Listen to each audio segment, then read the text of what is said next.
I was standing in the grocery store staring at a jar of peanut butter that cost almost $7. And it wasn't even a big jar. $7 for something that at its core is just peanuts. I flipped it around to read the ingredients out of pure frustration. And that's when I actually got angry. Sugar, hydrogenated vegetable oil, palm oil, some kind of stabilizer I couldn't even pronounce, for a product that should, in theory, contain exactly one ingredient: peanuts. That night, I looked up how peanut butter is actually made, and what I found out completely changed how I buy it, or honestly, whether I buy it at all anymore. Because the real recipe costs about $2, takes 10 minutes, and tastes better than almost anything on the shelf. Here's the part that really gets me. Peanut butter, in its purest form, is not complicated. It is roasted peanuts blended until smooth. That's it. That is genuinely the entire recipe that's been used for over a century. The very first peanut butter ever made and sold was just ground roasted peanuts, nothing else.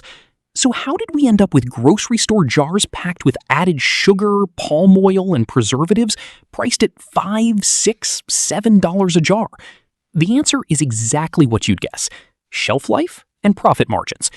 Adding sugar and hydrogenated oils keeps the product from separating on the shelf for months at a time, which is great for a company's bottom line, but it also means you're paying a premium price for a product that's been diluted with cheap fillers. You're not paying more for better peanut butter. You're paying more for a version that's actually less peanut butter than the one you can make yourself. And this is the part that food companies really don't want getting out. A bag of roasted peanuts, the plain kind, no added anything, costs somewhere around $2 for enough to make a full jar's worth of peanut butter. $2. Compare that to what you're paying at the store for a jar that's partly sugar and palm oil, and you start to see just how much markup is baked into that shelf price. It's not that peanut butter itself is expensive. It's that you're paying extra for filler ingredients you never actually wanted in the first place, and paying premium prices to do it. All you need is roasted peanuts, either the kind you buy already roasted and unsalted, or raw peanuts you roast yourself in the oven for about 10 minutes at 350 degrees until they turn golden and fragrant. If you're using pre-roasted peanuts, you can skip that step entirely and go straight to blending. Take about 2 cups of roasted peanuts and pour them into a food processor or a high-powered blender. Add a small pinch of salt if you want that classic salty peanut butter flavor, though this part is completely optional and up to your taste. Then, just blend. Here's the part that surprises people the first time they try it. It will not look like peanut butter right away.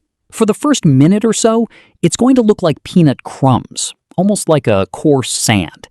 Do not panic, and do not add oil yet, because if you keep going, something almost magical happens.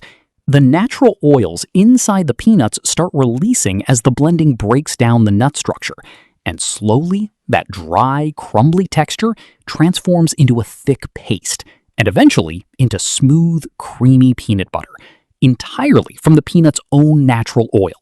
No added oil necessary. Depending on your blender, this usually takes somewhere between 3 and 5 minutes total, with a few pauses to scrape down the sides so everything blends evenly. And that's it. That's genuinely the whole recipe. Roasted peanuts, a pinch of salt, blended until smooth. 2 ingredients, maybe even just 1 if you skip the salt, for a total cost of around $2. And you end up with a jar of peanut butter that is creamier, fresher, and more flavorful than most of what's sold in stores, because you're tasting actual peanuts instead of peanuts diluted with sugar and stabilizers. Now, if you want to get a little creative, here's where homemade peanut butter really starts to shine over the store-bought version. You can add a small drizzle of honey if you like it slightly sweet, without dumping in the amount of sugar a processed jar contains. You can add a spoonful of cocoa powder for a chocolate peanut butter that tastes like something you'd pay double for at a specialty store. A sprinkle of cinnamon completely changes the flavor profile and makes it incredible on toast or apple slices. You can even throw in a few extra roasted peanuts near the end of blending if you want a chunky texture instead of smooth, giving you full control over something a store-bought jar never lets you choose. Let's talk about storage, because this is where people sometimes get nervous about making their own. Here's something else worth knowing. Homemade peanut butter naturally separates a little in the fridge, with the oil sometimes rising to the top. That's not a flaw. That's actually a sign there's nothing artificial keeping it artificially blended together. Just give it a quick stir before you use it, and you're good to go. It's a small extra step, but it's honestly a small price to pay for skipping all the additives. I also want to address something that comes up constantly in the comments whenever this trick gets talked about. People assume homemade has to be more expensive because healthy often gets marketed as pricier. It's actually the opposite here. You are cutting out the sugar, the palm oil, and the stabilizers, which are literally the ingredients companies add to cut their own costs and stretch the product further while charging you more for the final result. When you make it yourself, you're paying for peanuts and nothing else, which is exactly why it lands around $2 instead of $6 or $7. So think about the math for a second. If you're buying a jar of name brand peanut butter every couple of weeks at around $6 a jar, that's over $150 a year for a product that's partly sugar and oil fillers. Making it yourself at roughly $2 a batch cuts that cost by more than half, while giving you a cleaner, fresher product with zero added junk. That's not a small difference. That adds up to real money over the course of a year for something that takes 10 minutes to make. And honestly, once you taste homemade peanut butter side by side with a store-bought jar, the difference is obvious immediately. It tastes like actual roasted peanuts, rich and a little nutty, instead of that overly sweet, almost waxy texture a lot of processed jars have. Once people try it this way, a lot of them genuinely never go back to buying the store-bought kind again. So, here's my challenge for you.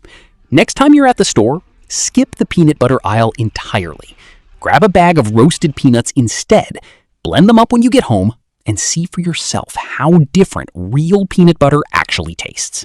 It takes 10 minutes, costs about $2, and once you make that first batch, you'll probably wonder why you were ever paying so much more for so much less.